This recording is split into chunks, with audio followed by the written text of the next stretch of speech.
benvenute, benvenuti e grazie, grazie, grazie di essere qui. Io mi chiamo Lo. Questo è il mio canale ASMR e con questo video proverò a farvi rilassare.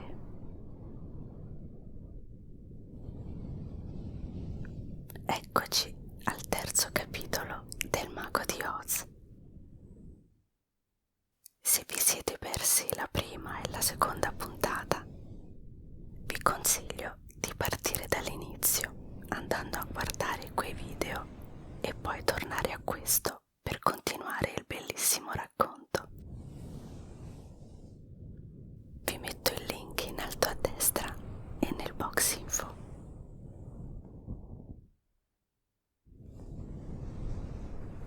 Dorothy, il cagnolino Toto, lo spaventapasseri, il boscaiolo di latta e il leone codardo camminarono a lungo finché non arrivò la notte e si accamparono sotto un grande albero.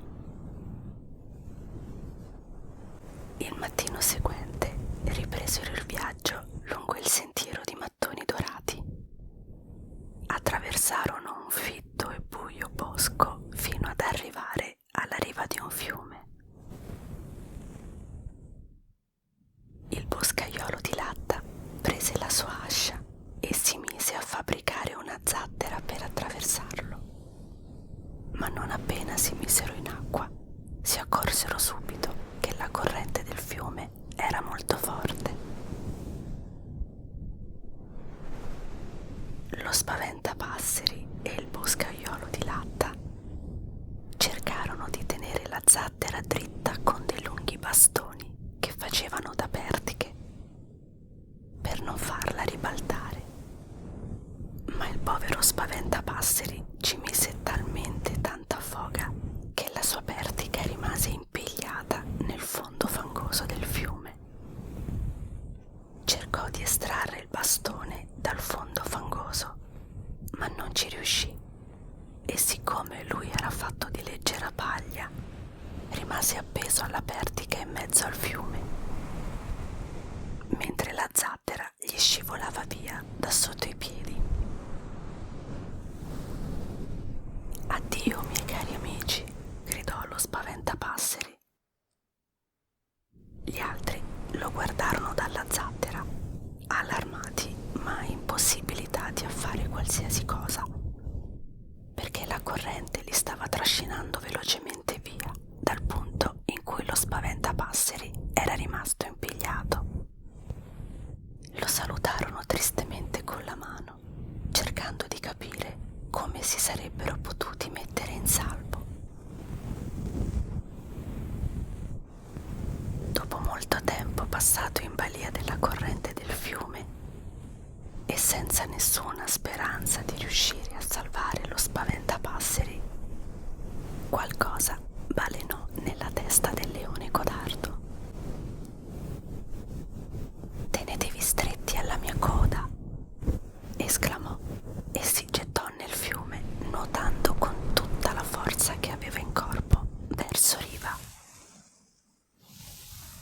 La sua idea funzionò. Tutti quanti, ancora spaventati e stanchi morti, si riposarono a riva. «E adesso che si fa?» chiese il boscaiolo di latta. «In un modo o nell'altro dobbiamo ritrovare la strada per la città di Smeraldo», disse Dorothy.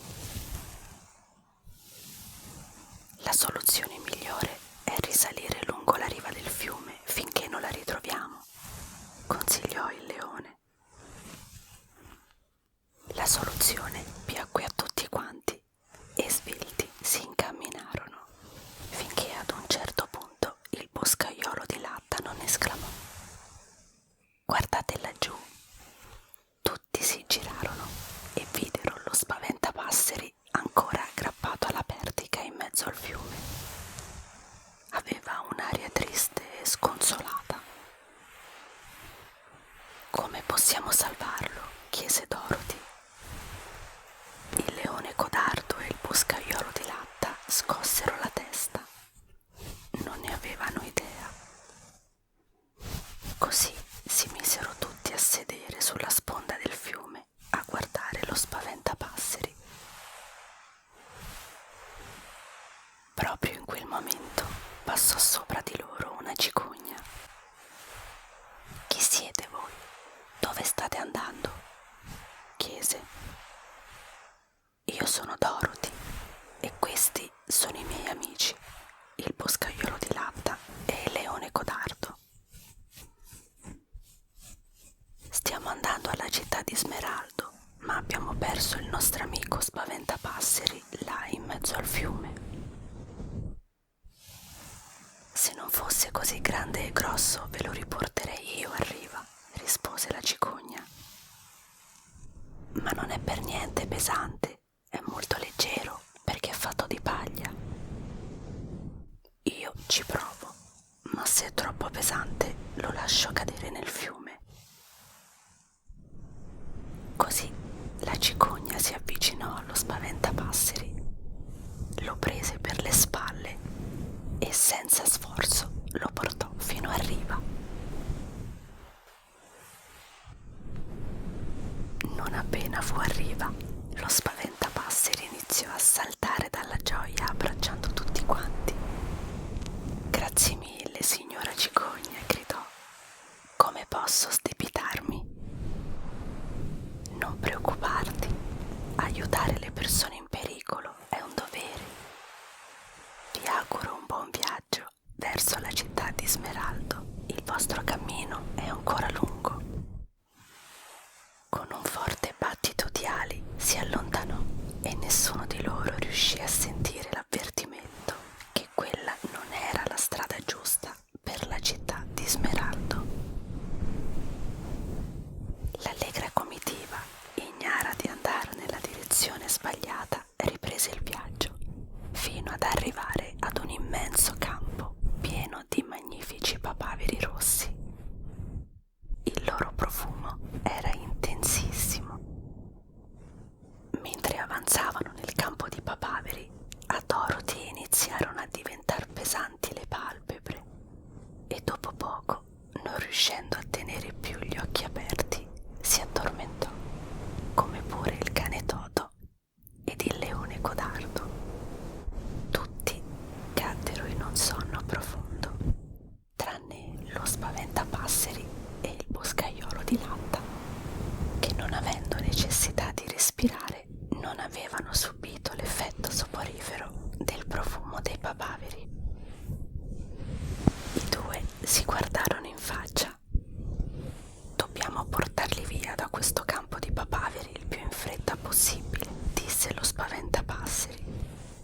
Così, insieme al boscaiolo di latta, presero Dorothy, che aveva ancora Toto in braccio, e corsero attraverso lo sconfinato campo di papaveri che sembrava non finire mai. Arrivarono fino alla riva del fiume, dove deposero Dorothy con dolcezza. Poi pensarono a come trasportare via da lì il leone codardo, ma si resero conto che per loro era troppo grosso e pesante e a malincuore dovettero lasciarlo lì. «Dobbiamo ritrovare il sentiero di mattoni dorati», disse lo spaventapasseri. «Non dovremmo essere lontani. Siamo di nuovo al fiume. Basterà ripercorrerlo a ritroso», gli rispose il boscaiolo di latta. Proprio in quel momento sentirono un ringhio non lontano.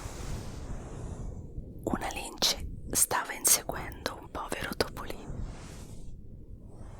Il boscaiolo di latta prese la sua ascia e si mise in mezzo proprio tra la lince e il topolino a difesa di quest'ultimo.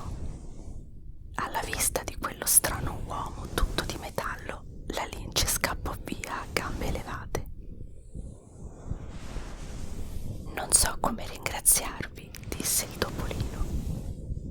«Figurati», disse il boscaiolo di latta.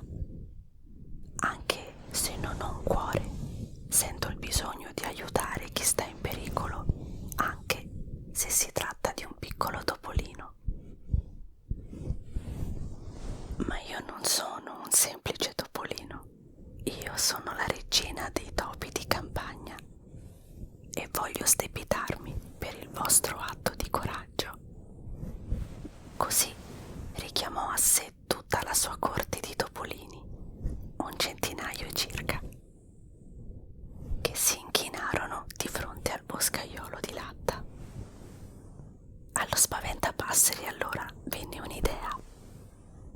Regina dei topi, voi siete centinaia e noi abbiamo un nostro amico, un leone, che è rimasto addormentato in mezzo al campo di papaveri.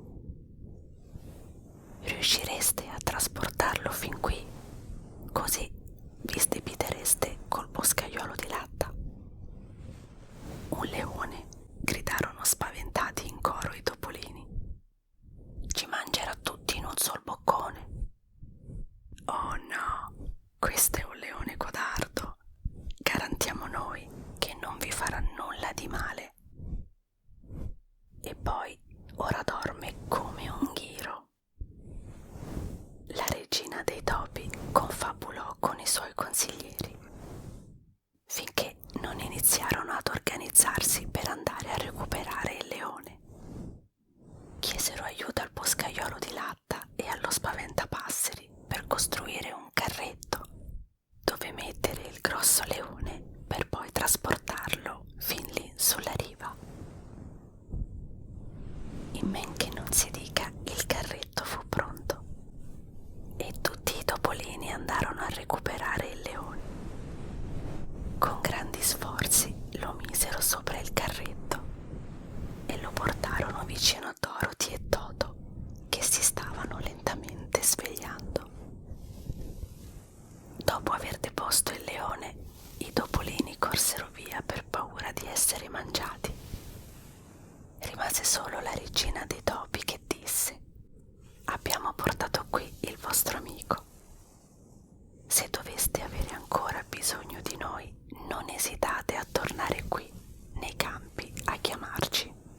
Noi correremo in vostro aiuto. E dopo un cenno del capo, corse via anche lei in mezzo all'erba alta. Il gruppetto di amici sedette accanto al leone codardo ad aspettare che si svegliasse.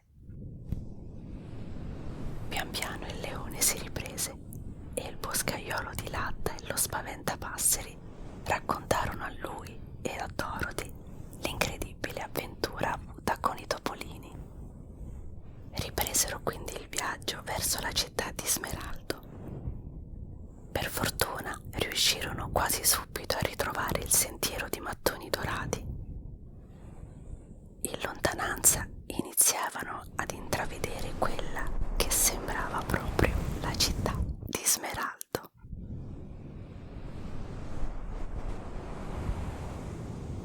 L'episodio di oggi finisce qui. Domenica prossima arriverà la quarta parte. Siete ancora svegli?